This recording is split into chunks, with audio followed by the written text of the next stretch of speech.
Bienvenidos a un nuevo episodio de Punto Aparte, hoy 7 de enero.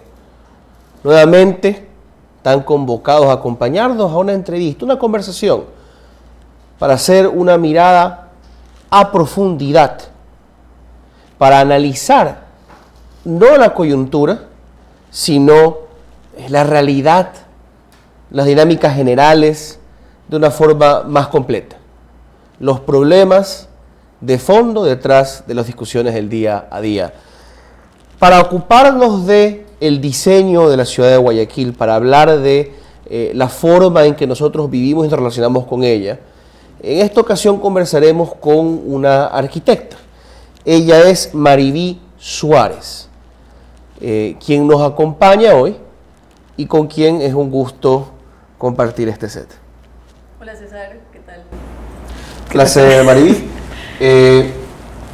Empecemos un poquito por tu perspectiva sobre el Guayaquil como está hoy. ¿Cómo tú describirías a la ciudad? ¿Cómo funciona el tema de la vivienda, de la construcción y el desarrollo de los barrios?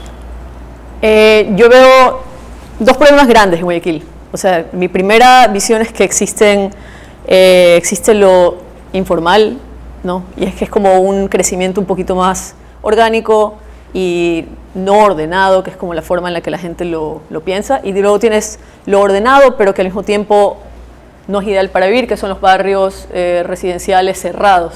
Por ejemplo, lo que ocurre en San Borondón, que tienes estas como ciudadelas, literalmente tienen una garita, tienen murallas y no te permiten como participar en la ciudad enteramente. O sea, no tienes esta dinámica de, sabes que voy a salir de la casa, voy a ir al bar, qué sé yo, a la tienda, voy a ir a...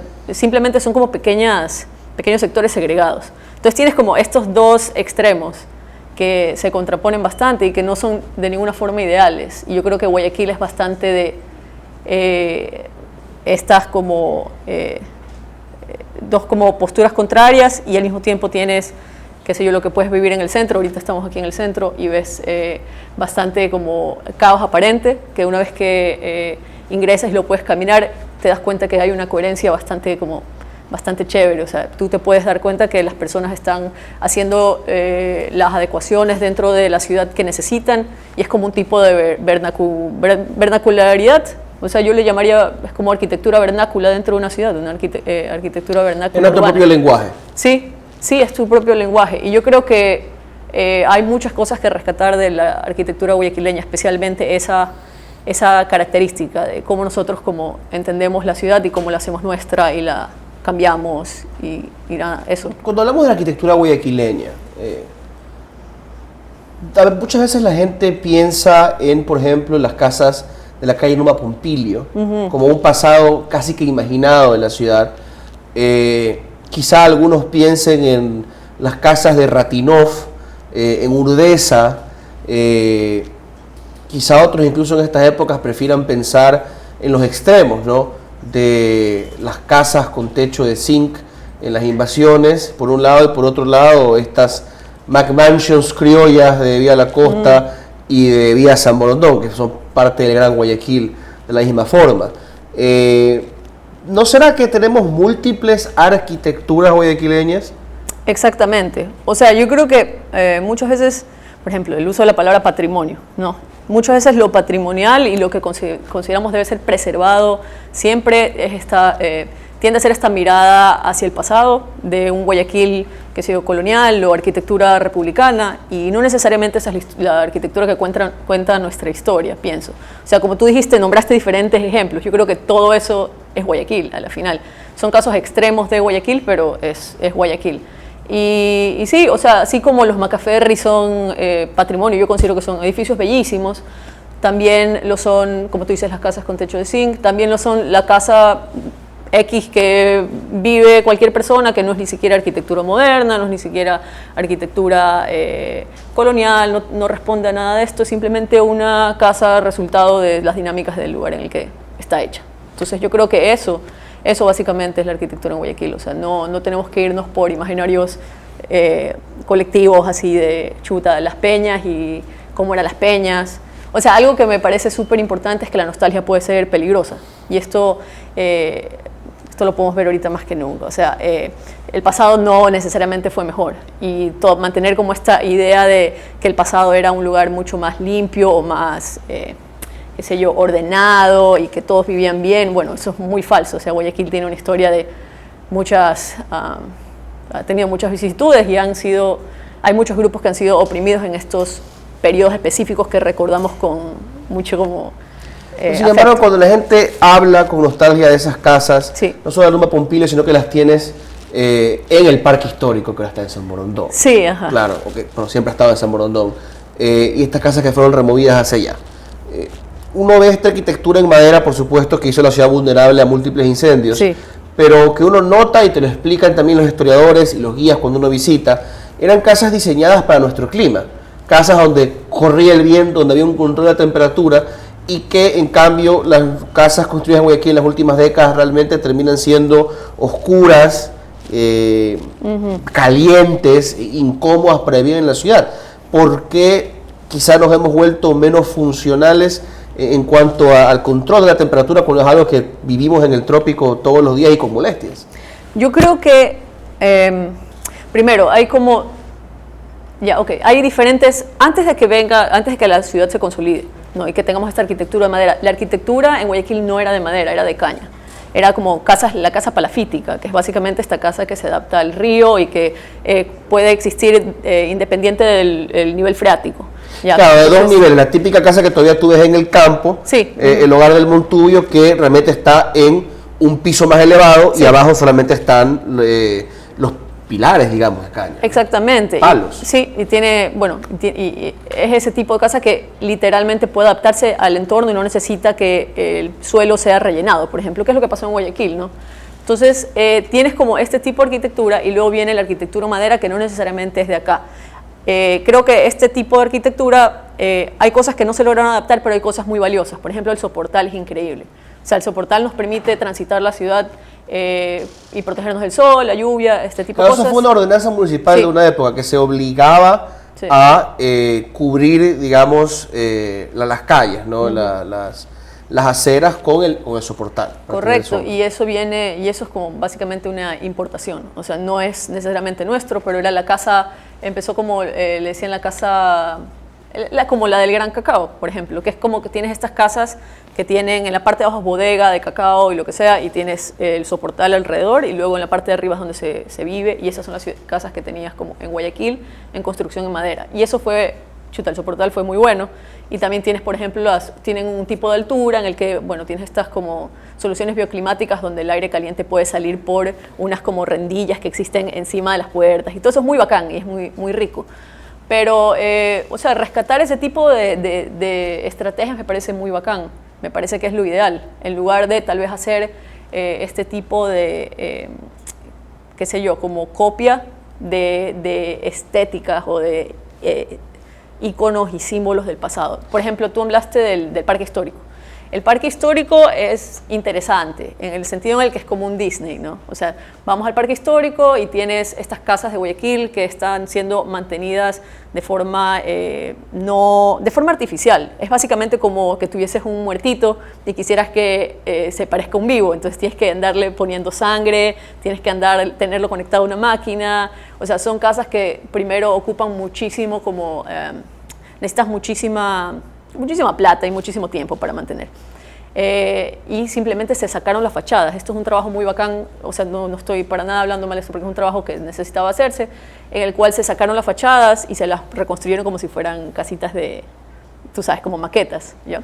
Entonces las personas pueden ver, ok, esto es lo que existía en ese momento, pero está completamente descontextualizado y es como un poquito un simulacro de lo que pudo haber sido Guayaquil o de ideas de lo que era Guayaquil. No necesariamente nos pretende como mostrar una realidad, es como un fragmento de esto. Eso es lo interesante, que además el rescate de una fachada. Sí. Pero cuando se habla de edificios patrimoniales dentro de la ciudad, por ejemplo, sí. Tenemos el ejemplo de la Casa Tola, que la fachada se vino a la calle, casa famosa porque fue el hogar de los cónsules honorarios de Mónaco, donde se dice que recibieron a un príncipe de los Grimaldi en alguna ocasión aquí en Guayaquil, que está en estado de limbo, porque no pueden repararla, porque es prácticamente imposible repararla con los materiales originales, y que tampoco pueden derrocarla porque sigue siendo patrimonial por más que esté en ruinas. Y yo me pregunto, ¿por qué no se permite hacer una reproducción, quizá con nuevos materiales del estilo original de la casa? ¿Por qué la obligación a hacerlo de una forma que en este momento es casi que imposible? Es decir, utilizar los materiales originales y casi que limitar las modificaciones que se pueden hacer sobre ese edificio patrimonial. Claro, yo pienso que a mí se me hace súper complejo, porque la idea de patrimonio implica que congeles en el tiempo, un poco es eso. Y no me gusta que el patrimonio sea algo tan estático, porque requiere muchísimos, como te digo, mucho dinero. Es como cuando quieres que tu casa tenga césped, ya. Quieres que tu casa tenga césped en lugar de vegetación natural. Tú tienes que ponerle muchísima agua al césped. El césped requiere más agua que nada, porque no es de acá. Y también tienes que cortarlo y tienes que todo esto. Entonces es como un ente estático que un poquito te aprisiona. Igual creo que obviamente hay edificios patrimoniales que requieren como que cuidado constante, y yo estoy totalmente de acuerdo porque es valioso recordar de cierta forma, o sea, es parte de la historia, pero no me parece que debamos seguir con la idea del patrimonio estático. A la final se convierten como en museos, no son edificios ya, o sea, ni siquiera es como un espacio 100% habitable, ni tampoco es un espacio, no funciona como el resto de los edificios que están alrededor. Entonces es complejo, no sabría decirte qué hay que hacer, pero sí creo que no es sostenible para nada tener como, a menos de que el Estado de verdad diga, ¿sabes qué? Vamos a involucrarnos y dar bastante plata, que es lo que no pasó. Bueno, ese es el tipo de cosas que... Claro, también hay quienes dicen que el problema es que los edificios patrimoniales, que en la realidad lo son, o calificarían para hacerlo, al final no son registrados de esa forma porque los dueños tienen miedo a ver al municipio encima de ellos, sí, o al Ministerio de Cultura encima de ellos, obligándolos a incurrir en gastos altísimos para mantener a veces edificaciones que han heredado y que realmente no tienen no solamente el interés, sino las capacidades económicas para cubrir ese mantenimiento. Claro, entonces es complejo. O sea, ¿qué hacen? ¿Te expropian el edificio? ¿Qué es lo que tiene que pasar para que mantengamos esta como joya del tiempo y todo esto, y que al mismo tiempo sea habitable y que siga comportándose como arquitectura? Es complicado. O sea, no sabría exactamente qué se puede hacer. Pero por ejemplo, ¿estás en contra entonces de algo, de una digamos, preservación, de un mantenimiento estático del diseño de los barrios como son? No estoy en contra, o sea, es una postura un poco más como compleja. Simplemente, por ejemplo, no me parece que, qué sé yo, la idea sea como hacer la misma casita igualita con nuevas técnicas, es como que se pierde bastante. Yo creo que es importante mantener lo que existe y que sea valioso, pero también hay un punto en el que hay que dejar ir si es que ya pasa demasiado tiempo, y también si quisiera ver que el Estado se encargue un poco más de, qué sé yo, tratar de ayudar este tipo de... Pero como tú dices, es muy complejo. Entonces una respuesta no te la puedo dar, pero lo que te puedo decir es que, por ejemplo, algo que estaba investigando era sobre el barrio Orellana. Y el barrio Orellana es súper interesante porque el barrio Orellana fue uno de los primeros, si no fue el primer barrio construido con cemento acá. Y es un barrio muy moderno. O sea, era una constructora y dijeron, ¿sabes qué? Vamos a hacer estas villas de cemento, que tienen marcos de aluminio, que tienen, bueno, es como el barrio súper moderno para la clase media, y este barrio a lo largo del tiempo tú ves que ha cambiado, y las villitas, que son como, estaban muy intactas, muy pulcras, tienen como adecuaciones de sus residentes, y las personas que han cambiado, y bueno, etc. Entonces, es muy interesante ver, cuando tú vas al barrio Orellana, es muy interesante ver cuáles son estos cambios, porque yo creo que eso es lo patrimonial. Es como un barrio que no se lo definió, esto es patrimonio, entonces no se puede tocar, y ha cambiado en el tiempo, pero ha mantenido símbolos de lo que fue en un principio. Inclusive, si tú te das cuenta, tienes el barrio Orellana y tienes el barrio del Salado. Muchos de las personas que viven en el barrio del Salado han copiado elementos decorativos de las fachadas del barrio Orellana y la han puesto en sus casas. Entonces es como una forma en la que se ha mantenido vivo ciertos símbolos, ciertos gestos. ¿No crees entonces necesario aplicar un sistema como el de Cuenca, otras ciudades del país también, o incluso lo que vemos en el primer mundo, un caso famoso, el más famoso quizás es París, donde hay ordenanzas donde no solamente se regula la altura, sino el diseño, las fachadas, los materiales que se usan en determinados barrios? Primero que nada, no somos Cuenca para nada. Guayaquil es muy particular. O sea, Guayaquil, si tú quieres hablar de patrimonio, se ha quemado más de la mitad de la ciudad. Por ejemplo, tienes este edificio, el edificio de Gobernación, ya, que tú lo ves y dices, chuta, este es un edificio neoclásico. Para nada, es un edificio del año 1929, creo que era 29, déjame ver, yo anoté por aquí. 1929, sí, de Macaferri. Y por esa época también va, y creo que también por el mismo arquitecto italiano, el Palacio Municipal. El Palacio Municipal. Ese es el... La alcaldía. Claro, sí, ese es el que te estoy hablando. Ah, sí. tú, ya, Sí. no la gobernación, sino el Palacio Sí, Municipal. el Palacio Municipal, Correcto. disculpa, sí. Entonces, claro, y es que es un arquitectazo, es como, pero es de los años 30, o sea, tú sabes lo que están haciendo, los años 30 ya estamos en la modernidad, ya están, Le Corbusier ya está haciendo de las suyas en Europa, como que, ¿por qué estamos haciendo este tipo de edificios? Y todo nos llega tarde. Y todo nos llega un poco tarde, nos llega con delay, pero no nos llega con tanto delay como el resto de ciudades de Ecuador. De hecho, en Diario Expreso se publicaba, creo que ayer, una nota donde se hablaba de que generalmente es más fácil declarar un edificio patrimonial en Guayaquil cuando es de los años 40 para atrás. Pero yo pienso, para mí, que es parte del patrimonio de la memoria arquitectónica de la ciudad, y me imagino a las calles Circunvalación en Urdesa, otra vez Ratinov, los arquitectos de esa época, edificios que son cincuenteros, sesenteros, setenteros, y que realmente también son guayaquileños o parte de la memoria de Guayaquil, y son muy bonitos y no son, digamos, viejos o tan viejos como uno piensa que debería ser la arquitectura patrimonial. Sí, pero es chistoso como equiparar viejo con patrimonio. Entonces, porque ahí ya estás haciendo este juego de, ok, ¿desde qué época? Bueno, aquí tienes la imagen. Esta es la... No, bueno, creo que era la iglesia esta de Alamiro González que está en Urdesa. O sea, Alamiro González es un arquitectazo que también, o sea, mucho de lo que la hace... redonda, dices. Sí, debería Claro. ser patrimonio. Y no sé si ya es patrimonio. Y de hecho hay pero... pocas iglesias redondas, eso es un trabajo Sí. también moderno. Sí, sí, obviamente, y como el hormigón puede hacer lo que sea, los manes están experimentando full con, vamos a darle cualquier forma. Entonces, es muy valioso, sí, pero no me gusta este juego de decir, ok, ya esto ya es suficientemente viejo para ser patrimonial, hay que conservarlo, y luego otra vez ocurre esto de qué pasa con la gente que vive adentro, si es que se lo hace patrimonial, quién está a cargo de esto, de dónde viene la plata para mantener esto, y se convierte en como cuerpo en coma que necesita estar conectado. Entonces, no tengo respuestas, pero a mí me gusta más la idea del orgánico y de que el tiempo pase y que existan ciertos incentivos tal vez para mantener, qué sé yo, para mantener elementos que te recuerden de un pasado. Justamente eso digo, quizás para el ciudadano de a pie,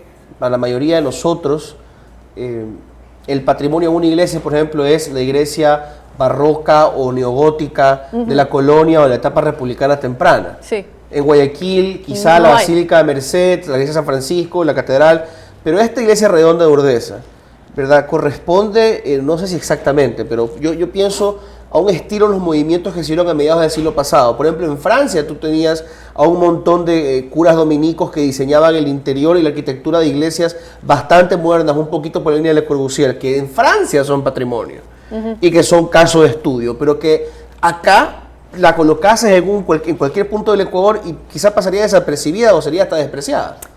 Literalmente tenemos una iglesia de Cubillo al frente de las casas colectivas de Alamiro González, que fue el primer proyecto de vivienda de interés social de Guayaquil. Todo está perdido, está terriblemente en muy malas condiciones. O sea, y sabemos que Cubillo fue un arquitectazo de acá. O sea, mira lo que hicieron también con el Aerovía. Le pusieron literalmente la máquina esta enorme al frente de donde iría el mural de su edificio. Y bueno, sí, o sea, la arquitectura moderna recién se está empezando como a apreciar y decir, sabes que esto también tiene valor, y se lo está haciendo por lo que veo desde la academia, ¿no? Por ejemplo, yo estuve en la Católica y veo que hay esfuerzos por darle valor a este tipo de arquitectura que me parecen muy valiosos, pero al mismo tiempo tengo esta postura de es peligroso nombrar algo patrimonial, es congelar en el tiempo y a veces no es lo que buscas. O sea, yo creo que una ciudad tiene que sí, tener incentivos para cuidar nuestros bienes, nuestra arquitectura, pero al mismo tiempo no podemos quedarnos enfrascados, porque la verdadera identidad de Guayaquil está en la forma en la que la ciudad cambia. Eso es lo que yo creo, son estas dinámicas de cambio. Por ejemplo, en el barrio Orellana, lo que yo te contaba, las casas tienen, qué sé yo, son villitas, luego les hacen otro piso y usan el mismo color y los mismos símbolos que encuentras en la parte de abajo de la casa para hacer el segundo piso, en la época que sea que le hagan. Y luego, si quieren hacer un cuarto parte, porque la familia se está expandiendo, bueno, le hacen el cuarto parte. Y luego, si necesitan en la parte de abajo mayores ingresos, lo abren y lo hacen local. Entonces, ese tipo de adecuaciones son las que de verdad hablan de una identidad guayaquileña. Y yo creo que permitirlo es increíblemente rico y al mismo tiempo está dejando que las personas puedan vivir de una forma coherente. Pero hay arquitectos, diseñadores, estudios en Guayaquil que miren hacia esos barrios o que estén en la búsqueda de una identidad guayaquileña. Conozco casos puntuales. El actual ministro de la Vivienda tiene por ahí también a sus discípulos que han estado trabajando, por ejemplo, lo que han hecho con el cuartel fluvial, es solamente un edificio, que es casi como que un pequeño monumento ubicado en un barrio muy distinto. Pero ellos han ideado barrios enteros diseñados de esa manera, ¿ya? Y se basan, digamos, en cierta arquitectura tradicional guayaquileña anterior. Estamos hablando de principios de la década de los 20. Con sobre todo estos elementos en la fachada de las rendijas, las ventanas. Pero ¿por qué no hay más? ¿Por qué no hay quienes miran hacia el barrio Orellana? ¿Por qué no hay quienes miran hacia Urdesa, Miraflores, quizá, para construir algo nuevo en base a eso? O sea, ahorita te voy a decir mi apreciación, y no digo que sea la verdad absoluta para nada, pero yo creo que, como tú dices, o sea, recién estamos dándonos cuenta que la arquitectura moderna en Guayaquil tenía un valor. O sea, ¿qué otras cosas hemos dejado perder porque ni siquiera somos capaces de ver en lo que tenemos y decir, chuta, esto está bueno? Yo creo que hay como una falta de autoestima, no sé muy bien, que las personas siempre están muy enfocadas en qué se hace afuera, qué ocurre en Europa, qué ocurre en esto. Y lo entiendo porque sí, es verdad que ahí hay cosas increíbles, pero nosotros tenemos muchas cosas que ellos no tienen. Y esto es lo que te digo, son estas dinámicas que no son necesariamente edificios, sino que son como comportamientos invisibles, de formas de resolver, de formas de tratarlo, de manifestar lo vernacular. Eso es lo importante. Y sí hay gente que está, a mí, profesores míos, inclusive Juan Carlos Bamba, bueno, es español, pero él trabajó con Natura Futura, que es un estudio increíble, o sea, les recomiendo mucho buscarlo. Sí. Ellos hicieron, por ejemplo, esta casa en el agua, la metieron al río y la dejaron flotar. Y esto es como, porque antes de que pase el gran incendio, existían este tipo de viviendas en el agua que están hechas de caña. Y luego se hizo una norma después del incendio y dijeron, no, esto está prohibido, ya no puede hacerse. O sea, es terrible. Entonces, sí hay como una mirada de, ¿sabes qué? Vamos a hablar del patrimonio, pero no es un impositivo, no es un patrimonio específico. No es bioordenanza, es creado por los creativos de la ciudad. Sí, o sea, son personas que dicen, chuta, aquí hay mucho valor. Inclusive en Guayaquil ya no ves tanto este tipo de edificaciones, pero ándate por la costa del Ecuador y te das cuenta que hay personas que aún tienen viviendas que están flotando, que están en el agua. Hay una conexión con el agua muy valiosa, que en Guayaquil no hay. O sea, mira, esto me pasó. Nosotros estábamos con unos amigos tratando de llegar al río, como que entrar, ya. No sé por qué eso queríamos hacer, en fin. Pero todo el malecón está cerrado. Y si tú te pones cerca de ahí, te dicen, dama tenga la bondad, caballero tenga la bondad, no puede hacer eso. Más que un malecón, es como un parque lineal ubicado al lado del río. Es un mall. Para mí es un mall. Y entramos. Sí, entonces el propósito del malecón no es tanto la conexión con el río ni nada por el estilo, es como otra vez un simulacro de eso. Es como, ok, hay mucho control y bueno. Entonces para poder llegar a conectarte al río desde el área del centro es muy complicado, o sea, no sé qué tienes que hacer. Pero tiene que ver con los traumas de la ciudad. En una época había un malecón abierto, no tan elaborado, y se convirtió en un foco de crimen y de suciedad, al menos para las generaciones mayores de la ciudad lo recuerdan así. Sí. Y por eso termina, creo que con buena voluntad, el municipio diseñando, digamos, lo que tenemos ahora, ¿no? Para mí, para que le para ti, mola al lado del río, cerrado, que este alcalde reciente entró diciendo va a bajar las rejas y las terminó electrificando, porque al final esa es la demanda, digamos, instintiva de guayaquileño, es la memoria que tenemos grabada. Sí, yo sí creo que es una ciudad llena de traumas. Y yo creo que o sea, mira lo de los incendios, o sea, a mí me parece que la gente bueno, no la gente, pero la gente de mi edad lo toma a la ligera. Pero yo creo que es un trauma generacional. Y también todo el crecimiento extremadamente rápido de la ciudad fue traumático, o sea, fue muy complicado. Y luego tenemos, por ejemplo, los problemas que dices de seguridad, qué sé yo, ya.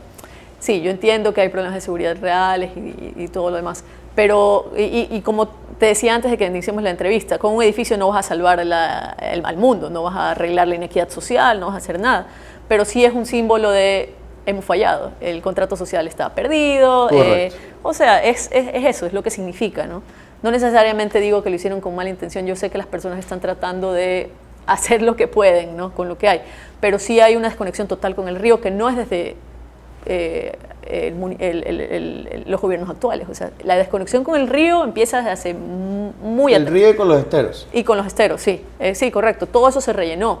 ¿Y qué pasa cuando rellenas? O sea, mira las inundaciones. Las inundaciones arrasan con todo porque ya no hay estos sistemas en los que la naturaleza se regulaba apropiadamente. Y es algo que incluso las élites han abandonado, porque digamos, Urdesa era el barrio pelucón de Guayaquil por muchas décadas, lo fue. Sí. Los primeros urdesinos nadaban en el estero. Y ellos dejaron, siendo la élite, teniendo el poder económico y político, dejaron que el estero se arruine y que sea un peligro meterse a nadar. Sí. Y de hecho se terminó volviendo parte de la identidad del urdesino. Yo crecí en Urdesa, el tufo del estero. Claro, uno sí. se sentía más propio del barrio porque uno ya reconocía su olor. Entonces, ¿qué pasa? Que fuimos abandonando estos cuerpos de agua alrededor de la ciudad que son parte, en teoría, de manera muy abstracta de nuestra identidad. La urbe porteña, la urbe junto al río, Sí. la ría Guayas, que siempre existimos, obviamente tiene estas dos corrientes, las canciones que a veces nos hacían cantar en los colegios, como era, donde el sol se duerme entre el río y el estero. O sea, eso, ¿por qué no se ha convertido en acción concreta? ¿Cómo es la historia? Creo que tienes algo preparado del desarrollo urbano de Guayaquil. Tengo un grafiquito, pero que sí, o sea, que es un poco, centra la crisis de vivienda y no la habla desde ahorita, o sea, como que el problema ahorita, sino que simplemente existe como un tipo de desplazamiento de grupos de personas a las periferias que nunca llegaron a reintegrarse de forma efectiva dentro de la ciudad. Y esto es lo que conocemos muchas veces como los suburbios o este tipo de cosas, ¿no? Que son como anillos de pobreza muchas veces. Pero esto no es un problema nuevo. O sea, por ejemplo, aquí en la investigación que estaba haciendo, desde 1930 en Latinoamérica ya se empieza a hablar de, ok, tenemos que resolver esta crisis y se hacen proyectos de vivienda. Y luego tienes, por ejemplo, acá en Ecuador ya en 1945, tienes el primer, bueno, ahí no se ve, pero tienes el primer, esto que te dijo Alamiro González, de los bloques de vivienda de hormigón, que ahorita nunca el IES no lo siguió manteniendo, entonces fue un caos, y luego se hicieron estos barrios específicos para empleados de instituciones. Claro, el barrio del Seguro, Sí, el de la Armada. Sí, que era como vamos a ayudar a estas personas porque está en medio impagable, entonces se los hace. Pero siguen siendo como problemas de, las periferias siguen estando llenas de personas que no encuentran cómo participar efectivamente dentro de la ciudad, porque han sido, bueno, han sido marginalizados. ¿Tú identificas el problema de la vivienda con el año 1922? No, viene desde mucho antes. Inclusive cuando tienes la ciudad nueva es como un ala productiva. Y las personas que podían entrar ahí... Esta es la época colonial. Sí, siglo claro. XVIII, XVII. Sí, y las personas que podían entrar ahí, o sea, las personas racializadas que podían entrar ahí, muchas veces solo podían hacerlo como fuerza de trabajo. Entonces, ¿dónde vivían? Ellos no vivían ahí. Entonces, no estamos hablando de un problema nuevo, simplemente un problema que se va arrastrando. Es como el trauma, es generacional, es algo que si no se resuelve va a regresar y va a regresar. Bueno, sé que famosamente Manila conserva este sector, digamos, su centro histórico es el Intramuros, lo que estaba dentro de la muralla defensiva de los españoles y siempre fue, incluso después del fin de la colonia, el sector de la gente rica, pudiente de la ciudad, había esa separación. La segregación existe, creo que en todo tipo de ciudad, en toda sociedad, pero hay algo bastante hispano, hay una segregación a la hispánica, con castas, y que la reproducimos hasta ahora en Guayaquil, y quizás, por ejemplo, en Quito no tienen tanta ciudad amurallada porque ya los valles les van resolviendo el problema. Sí, o sea, tú ves, a mí me da mucha pena, pero también me parece muy gracioso como nadie se da cuenta, está muy normalizado. O sea, la forma en la que opera, por ejemplo, San Borondón. Si tú te encierras dentro de una comunidad, tú sabes, una urbanización cerrada, no lo estás haciendo con gente de diferentes estratos socioeconómicos, hay una lógica de necesito pares iguales. Entonces de eso se trata, o sea, la forma en la que la gente se está organizando es por una... ¿Por qué hay nula vida social dentro de las urbanizaciones, por lo menos como vida de barrio? O sea, las ciudades no funcionan como barrio, no es que No. hay un parque donde tú ves actividad compartida entre los vecinos, a lo mucho los muchachos van y juegan pelota alquilando un rato la ciudadela, y te diría que es generalmente compañeros de colegio de varias ciudadelas que se reúnen en una, no es que hay una conexión entre los vecinos de una ciudadela.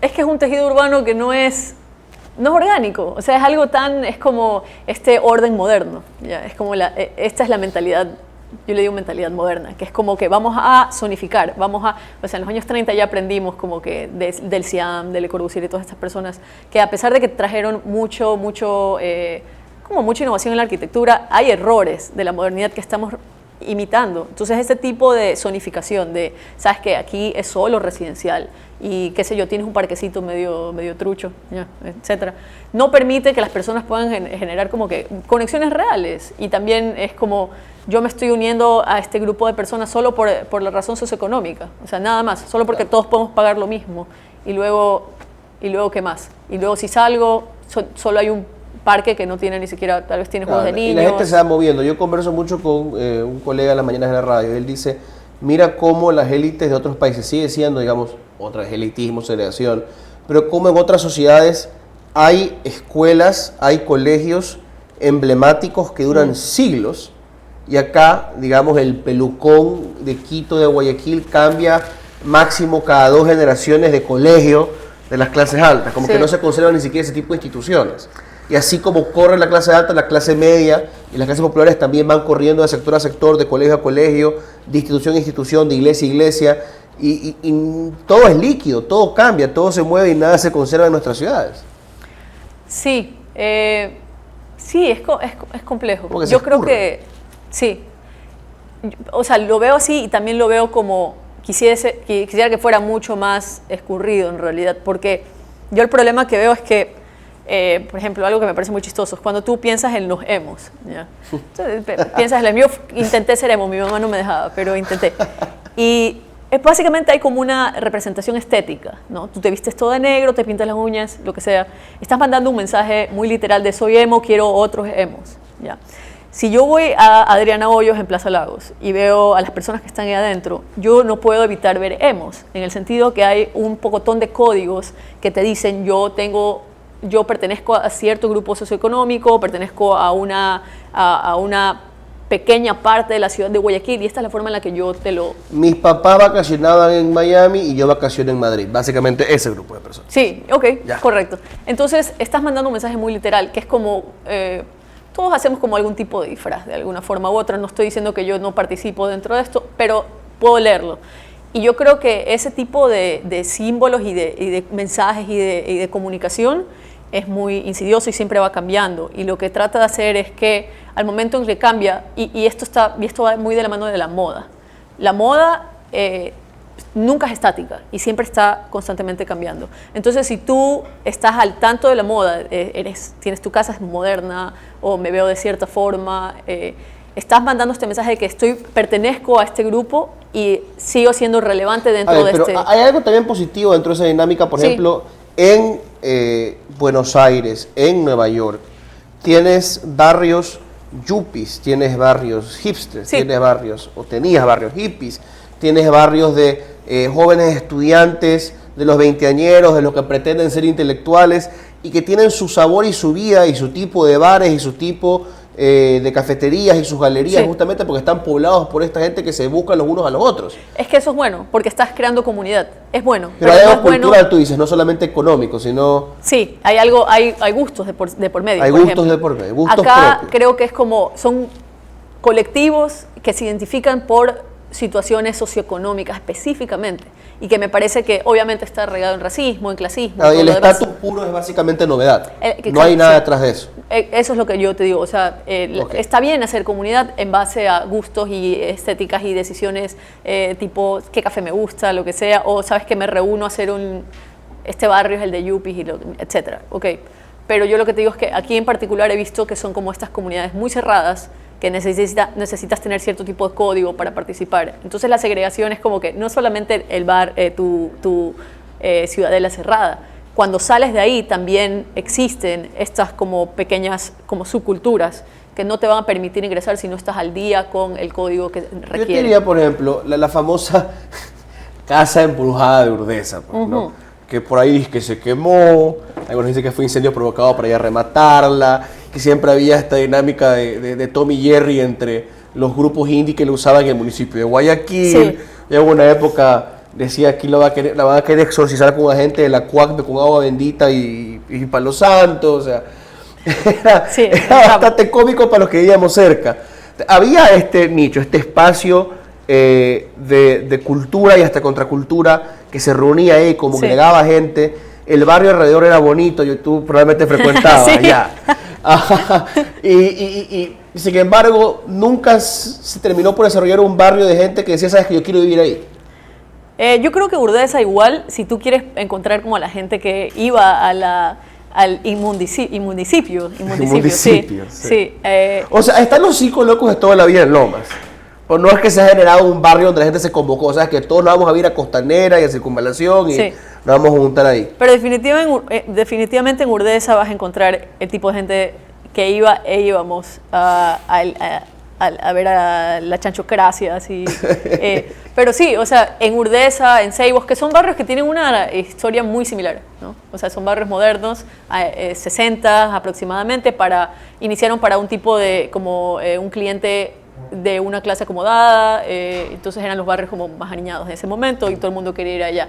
Entonces tienen como esta historia muy similar, arquitectura, de forma arquitectónica también son muy similares, y nada, pero los hipsters, ya ni siquiera se usa esa palabra, pero no, eso claro, encontrarías en Urdesa o sea, sí hay, yo creo que el municipio existió donde debía existir. O sea, definitivamente ¿Y se extinguió? Y se extinguió, porque fue un momento en el que escuchábamos, qué sé yo, como que Arctic Monkeys, ya nadie escucha Arctic Monkeys. Bueno, ahí me compré una camiseta de Kraftwerk, o sea, buenos tiempos, pero ya fue su momento, éramos pelados también, y era claro. Ya la gente creció también, o sea, los pelados de ahora, ya ni siquiera, eso estaba hablando con unos amigos, tú vas, por ejemplo, a un grupo de pelados en el mall, y todos se ven iguales, que es una particularidad muy extraña. En mi época, era cool ser diferente hasta cierto punto, ¿ya? Cuando ya teníamos 17 también era cool ser diferente. Ahora todos se ven iguales y ya no existen como estas subculturas específicamente, sino más bien es como todo descargado de internet. Y sí, y siento que todo viene atrasado, porque por ejemplo aquí las modas llegan tarde. Hasta lo ahora que sí. llega acá ya probablemente viene en los Estados Unidos. Y para el colmo la percepción social de estas subculturas también se mueve lento. Entonces, tú le preguntas a alguien, le preguntabas hace unos años quién es un emo y tal vez te hablaban de un emo más noventero que el emo de los años 2000, que es el que existía aquí en los 2010. Pero ahora ya no hay, es que ahora ya Ni no hay siquiera emos. eso. Es muy, claro. Y esto tiene que ver con arquitectura, ya. O sea, tiene que ver con arquitectura, pero es el hecho de que si tú ves a un niño que parece emo y digamos que tiene unos 15 años y le preguntas qué escucha, no escucha música emo, no. O sea, escucha cualquier cosa. Claro. Entonces hay como una desconexión entre la representación estética. Si ya no hay My Chemical Romance ni ninguna banda que... Creo que hay como una mirada así retrospectiva de la música de... Pero ponte también, por ejemplo, el yuppie guayaquileño, el niño fifí. Me acuerdo, por ejemplo, que cómo los berreaba la gente en redes sociales. Le decían los chicos Psycho Bonnie. Y decían, no, yo me gradué con estos y hace tiempo que no es Psycho Bonnie. Ahora es Vinger Vines... Y ahora en esa época era pantalón negro y camisa rosada, o sea, cambió, ¿ya? Sí. Luego es vístete todo de blanco, cambió bastante. Y como digo, es como que la sociedad, que aparte absorbe cosas lentamente del extranjero, luego entre nosotros mismos no nos reconocemos. Sí. Es como que yo me imagino a esta subcultura que está acá al lado, o esta clase social que está al lado mío, y realmente, aunque ellos existen aquí, yo veo una imagen de hace 10 años.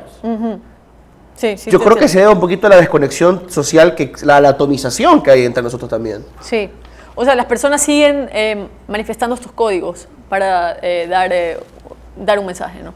Pero sí es mucho más complejo ahora porque ya no está tan bien organizado como tú dices, sino que ocurre por todos lados. Y lo que te iba a decir es esto, básicamente como las dinámicas en las cuales, hablando de diseño interiores, por ejemplo, cómo arreglas tu casa, y hay esta desconexión entre la representación y quién verdaderamente eres. Entonces muchas veces vas a la casa de alguien y tienes es como que se descargó un skin de Fortnite, así, se descargó un tipo de sticker que ocupa todo el espacio y ahora es moderno, chic, ahora es mid-century, ni sé qué, ahora es... Para concluir en esa línea, ¿no? Sí. Porque hablamos de los exteriores, hablamos de los barrios, hablamos del patrimonio, y hablamos de las subculturas y hablamos de las clases sociales. Sí. Nos faltó, para cerrar, al menos brevemente, los interiores. Sí. ¿Qué pasa? Que aquí hemos tenido en Guayaquil talleristas, ebanistas, carpinteros, que han sido olvidados, estilos propios, o al menos adaptados a Guayaquil, que han sido olvidados también, y muchas cosas valiosas que se heredan que la gente termina botando o masacrando, mutilando en las nuevas casas. Sí, hay un deseo constante de que las cosas se vean modernas. No sé si has escuchado a la gente decir, ay, se ve súper moderno, cómpralo, es increíble. Bueno, es como esta necesidad por estar siempre actualizado, y yo creo que es una imposición muy comercial, ¿no? Entonces es como, ¿qué es lo que la gente quiere denotar con su espacio? Muchas veces quiere denotar, ¿sabes qué? Soy afluyente y puedo estar al tanto, me explico, puedo estar al día. Entonces si algo se ve fuera de época o qué sé yo, no está siendo, como te digo, moderno. Y yo creo que esa necesidad ha destruido mucho de lo que teníamos, por ejemplo, en la marquetería, que es como que se ha perdido tanto. Hay gente que, y esto no pasa solo en Guayaquil, hay gente que coge muebles muy, muy valiosos de marquetería y luego los pintan de blanco. No sé si has escuchado del Millennial Grey. Sí. Ya, ese tipo de cosas, porque simplemente lo que quieres es como, ¿sabes qué? Quiero estar a la moda, quiero descargarme este tipo de... Esta es la casa de Pinterest, esta es y son dinámicas casa de Pinterest. De lo comercial, y ocurre dentro de los espacios de las personas, y hay esa desconexión entre quién eres con la representación de tu espacio, que a mí me parece extremadamente triste, porque siempre va a cambiar y siempre vas a tener que hacer este como trabajo de self-actualization, y tienes que hacer todos estos gastos, y nada dura, todo se pierde en el tiempo. Quizá deberíamos tener una conexión más directa con nuestros maestros, verlos como artesanos. Correcto. Ellos todavía conservan, digamos, los gustos y los conocimientos de estos elementos que deberían ser parte otra vez del diseño interior de nuestra ciudad, ¿no? Sí. No solamente es porque son utilitarios, sino porque son bellos. Hay un balance que, bueno, abre otra conversación que quizá tengamos otra ocasión para profundizar en ella. Yo creo que ya igual hicimos un recorrido interesante. Te agradezco, Mariví, por habernos acompañado aquí en Punto Aparte. Gracias, César, por invitarme. Gracias a ti. Después de un breve corte, volvemos con más.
Gracias por continuar con nosotros en Punto Aparte. Ahora vamos a entrar a nuestro segmento de las efemérides. El 7 de enero de 1929 se estrenó el primer cómic de Tarzán de los monos, basado en las novelas de Edgar Rice Burroughs. Inicialmente ilustrado por Hal Foster, luego fue continuado por varios artistas. Después de la última tira diaria en 1972, las tiras fueron reimprimidas y siguen publicándose en algunos periódicos y en Comics Review. Tarzán se convirtió en un ícono cultural y continúa siendo popular en los cómics. Y todos creo que recordamos la película de Disney. No solamente creo que fue bastante bonita, sino que contaba con un tremendo soundtrack tanto en inglés como en español. El compositor en inglés y cantante fue Phil Collins. En español cantaba Eros Ramazzotti. Así que tremendo arsenal, pues no, para una película infantil.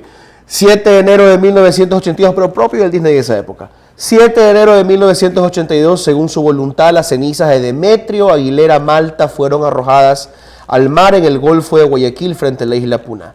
Reconocido por su contribución al realismo social y a la literatura ecuatoriana del siglo XX, entre sus obras más destacadas se encuentran 7 lunas y 7 serpientes, Don Goyo, El Quijote Dorado y El secuestro del general. En 1981 recibió el premio Eugenio Espejo en reconocimiento a su valioso aporte literario. Nació en Guayaquil el 24 de mayo de 1909 y falleció en México el 28 de diciembre de 1981, dejando un legado literario perdurable en el Ecuador y en América Latina, y que es llamativo porque, como muchos de su generación, muchos intelectuales de esa época, algunos más recordados que otros, pero parte de un impulso intelectual literario del siglo pasado en Guayaquil, en Ecuador, fueron a vivir a México. Podemos pensar en el intelectual marxista, creo que era apellido Chiriboga, podemos pensar en el padre Henry Crowell, el poeta, que también fue a México, pero entre ellos Demetrio Aguilera Malta, como algunos, no todos, es de los que se sigue considerando a guayaquileño, que pide que sus restos regresen a nuestras tierras, a nuestras aguas.